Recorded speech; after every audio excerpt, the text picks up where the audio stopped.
Hi, I'm James, And I'm Teresa. and this is the Creating Normal podcast, a podcast on living a creative life beyond mental illness. Where we share our successes and our struggles in life and in art.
And we distort it too, right? Like that one, and I think this kind of especially feeds into people who live with anxiety, in particular, or people with depression who have feelings of worthlessness, because it seems, I know that for me, it feels like it validates me.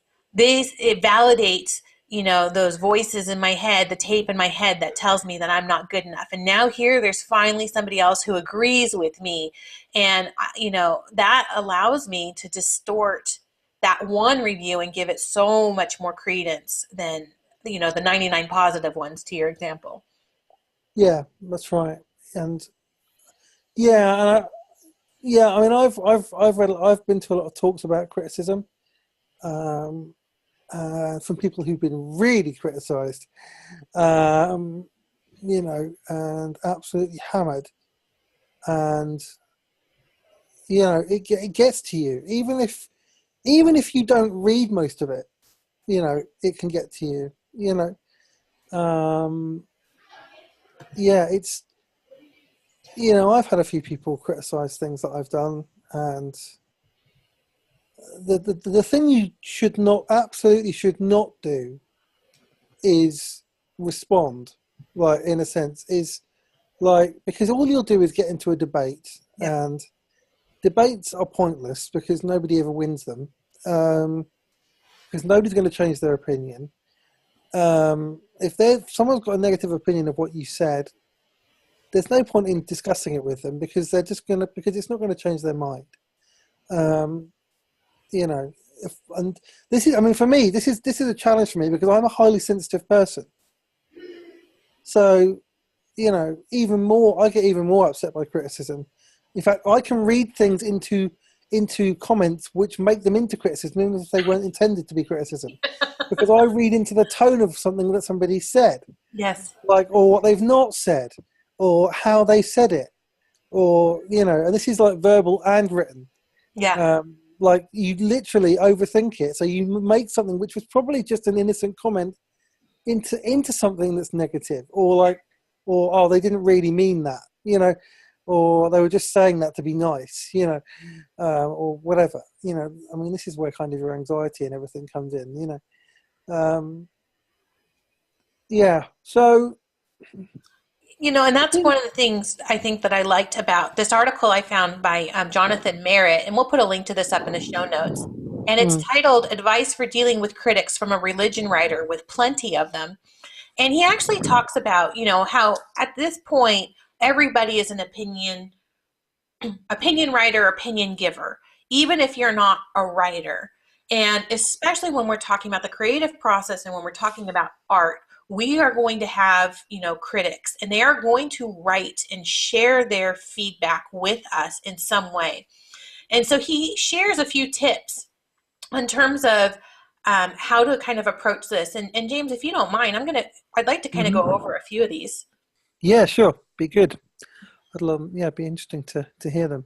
So his first thought is to create a policy and stick with it, which is to say that, use, before you respond to somebody, use some objective criteria to determine whether or not this is A, someone, and B, a criticism to which you should be responding. So like James said earlier, some people are just out there to be unpleasant, and you don't need to respond to those people. His second comment is to take your platform off the market. And here's a quote from him.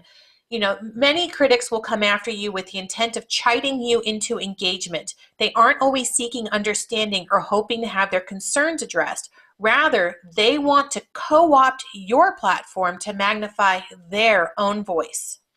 So I found that really interesting, that the idea that when we engage with somebody, we actually help magnify their voices. And that has definitely given me some thought, as I've, written Mm, some rather controversial mm. posts lately.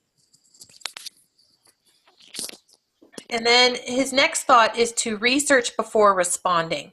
So before you respond to somebody, take a look at their Facebook profile, look at some of the other stuff that they've written, and determine if this is just somebody who is on the whole unpleasant or provocative, or if this is perhaps a response that is unusual for them, in which case there's definitely something about your art, your writing, or whatever it is that has provoked this response, and that might be a situation in which to engage. If this is a person who on the whole appears to be reasonable and open-minded, then even if the response is strong, it may be worth engaging.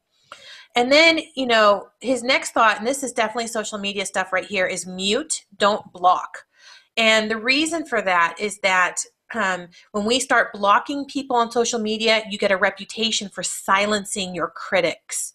And even though what we're trying to do is really protect our own mental health and preventing these people from coming back and just keep attacking and keep attacking. Now, I don't know, James, what your experience has been, but I have had a couple of people on Medium who have told me how much they hated my first post and then gone through and commented something similar on like the next 3 or 4 posts that I've written. And I can't figure out for the life of me why, if you thought the first post was so bad, you felt compelled to go ahead and read 3 or 4 more of those posts and post and take the time and the effort to actually post something up there. So I thought that, but there's those people who are out there. And while my instinct would be to block, his point is that what it does is it puts fuel on the fire, and they will then start telling people about how you can't handle criticism, about how you are silencing critics, about how you are the bad person in all this, instead of taking a reasonable response to a difficult situation. And then he kind of gets to some of the more typical, advice, which is, offering levity. So, kind of finding a way to be kind and open-hearted in all this, and, and not like come down hard and condemn and name, and especially not start doing ad hominem or personal attacks on them.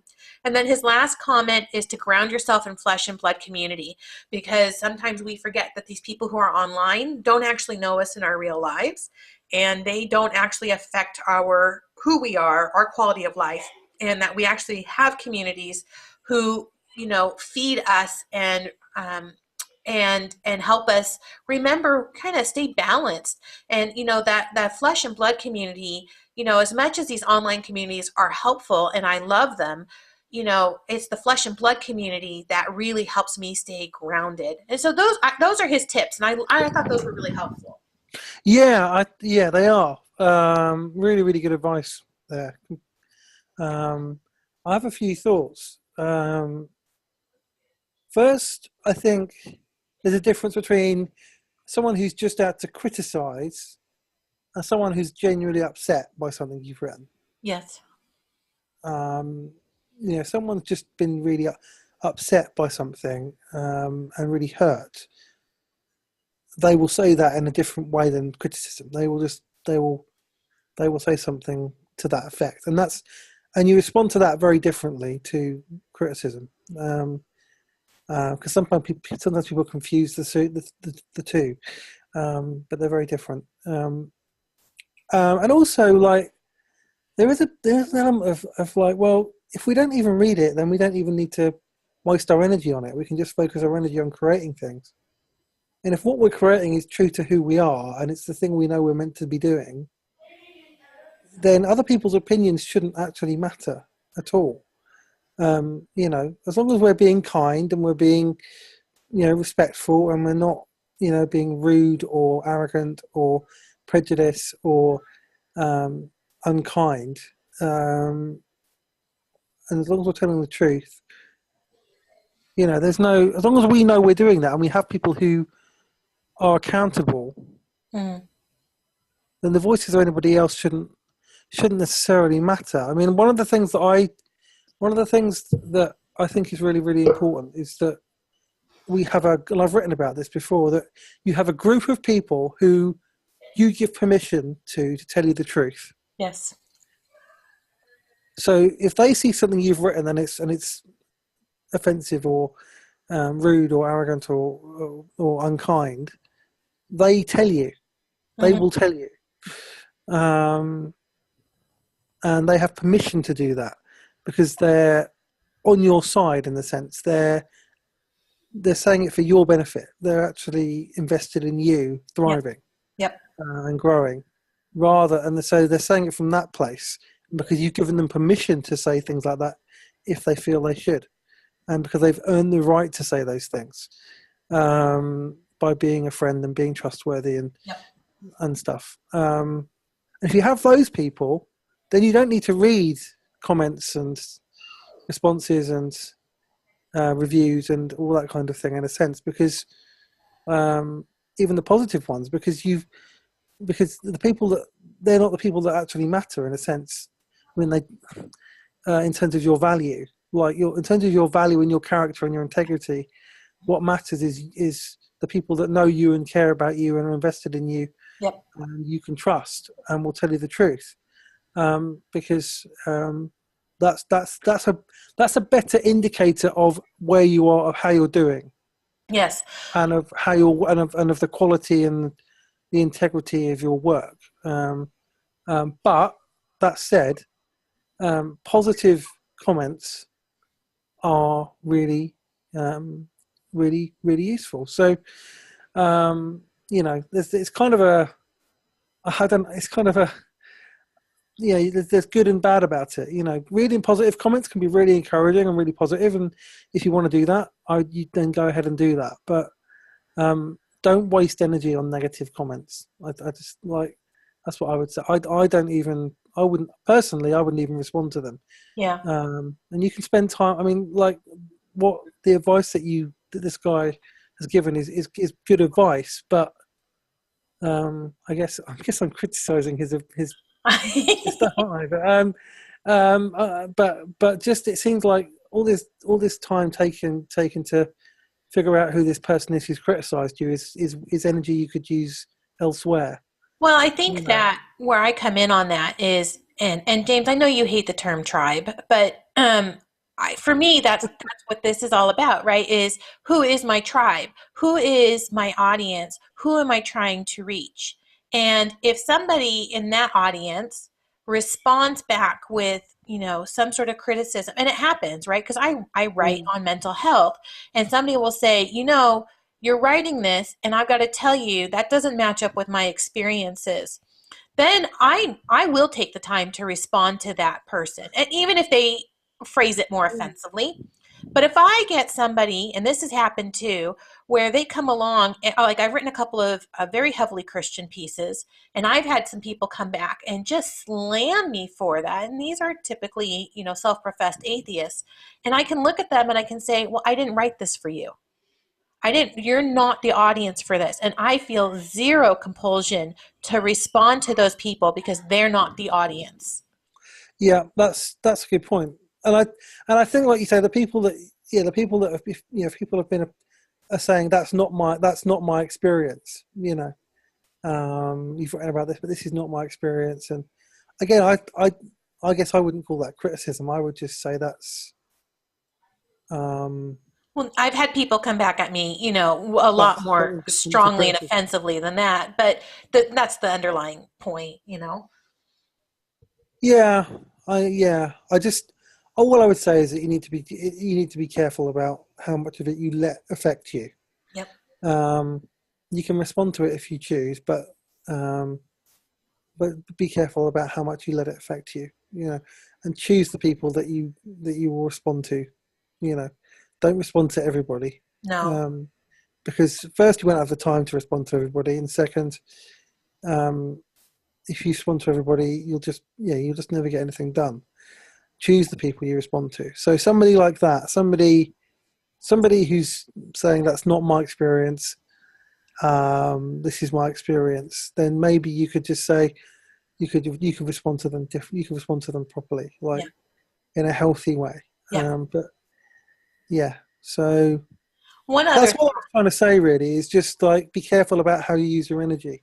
Yeah. Because if you spend too much energy dealing with criticism or dealing with comments, then you're not going to have enough energy to focus on creating the stuff that you're meant to be creating. So it's just about that balance. Absolutely. And I'm also not dismissing what this guy said, because a lot of what he said is really, really good, and I agree with. So let's just be clear on that. I want to be clear.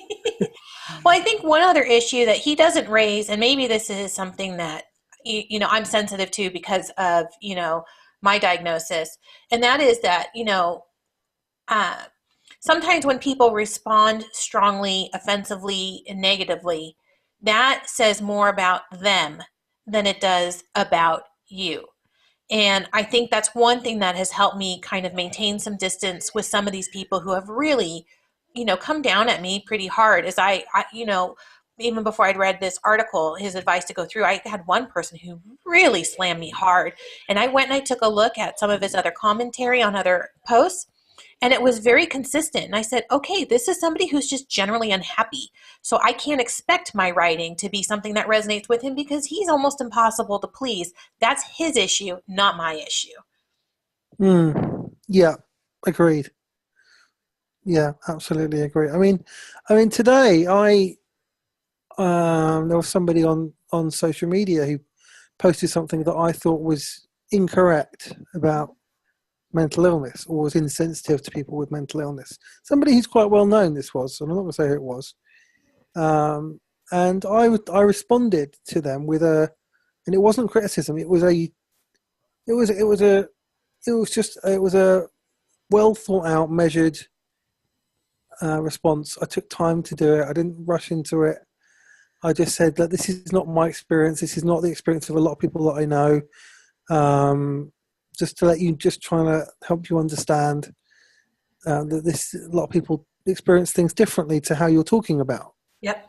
And that's all it was. It wasn't angry, bitter, egotistical, or rude. It was just constructive. I was just trying to help that person understand. And that wasn't criticism. It was more of Education. just trying to help. Yeah. I don't know what the word is. Healthy critique. Trying to help them understand better. Rather than just saying I'm right, you're wrong, Right. and I'm going to inflict my opinion on you, and I'm going to be rude to you because you've offended me. Yeah. Which is not, and this is about giving criticism. We're getting into now, in a way, because all of us want to give criticism to things. Sometimes we read things or we see things on social media that we want to respond to, and sometimes we get really upset and want to respond instantly. Yes. And if we respond with our emotions, then we probably won't give a positive response. But there is a way to respond to things if you feel you should do, with respect and understanding and kindness. That's one of the things I always try to tell people: be kind. Even if you're offering critique, be kind in it and be constructive, and don't use the whole binary, tribal, I'm right, you're wrong kind of attitude. Yes. Be a learner, but also try and help other. Just try and encourage other people, and say you're trying to help them on their journey. That's all. And that's a very different perspective than just coming and saying, "You're wrong, I'm right. This is actually the correct answer." And I can't believe you you're were so stupid to say what you did, right? Yeah, exactly. Yeah, so that's it. That's the difference, isn't it? So yeah, but that's if you feel you have to respond, because sometimes it's not worth responding. Actually, no. I mean, I don't respond to things that often like that on social media because it's not really worth my energy. But if it's something that I care about and something that is important, and I want to just help people understand better, then I will. Then I might do. But generally, I don't because ultimately it's not worth it. A lot of the time. But again, it's just about choices, about choosing who you respond to and how you respond to people, and where you put your energy. And some people, I think there's some people who use criticism as fuel to create better work. I remember. That's you. Good for you, because that is not who I am. That's not me either. That's not me. That's definitely not me. There are some people like that, though. Some people do that. They use that as motivation, but that's not me. Yeah, I agree. All right. Well, I think that wraps up this conversation, James, unless there was one other thing you wanted to add. What about criticism? Yeah. I would just say if someone criticizes you, Remember, it's not usually about you; it's about them. Yep. And just make sure you have trusted people that will tell you the truth, and that you've given permission to tell you the truth. Yes. That's what I would say about criticism to finish. All right. Well, then let's move on to the next segment, which I think is our tip or our recommendation for the week. Yeah. A tip or a recommendation for the week. I saw this amazing movie. It's on Vimeo, actually. What I'll do is I'll get the link. You have to pay like $3. I think it's $3 or something like that. It's a 20-minute short film, and it's called We Are Here. And I can't really talk about it unless you see it. It's just so powerful. It packs so much into 20 minutes. Really? There are literally two cast members. The director, he's an actor as well, and his wife, who's also an actress. They're quite well known. I mean, they're quite well known actor and actress, but and it's about this couple. Some of the themes are the sacrifices of bringing life into the world. Mm-hmm. It's about life and death and birth and the risks of bringing new life into the world and what that means. And it's just a really powerful movie, and a lot of it is unspoken as well, which is even more powerful for me. It's just, I happened upon it because the guy who made it is somebody I follow on a TV show that I really like, and they were launching this movie, and so I checked it out, and it's really amazing. Wow. So search for it's We Are Here. It's on Vimeo somewhere. You have to pay for it, but it's very cheap, and then you can stream it.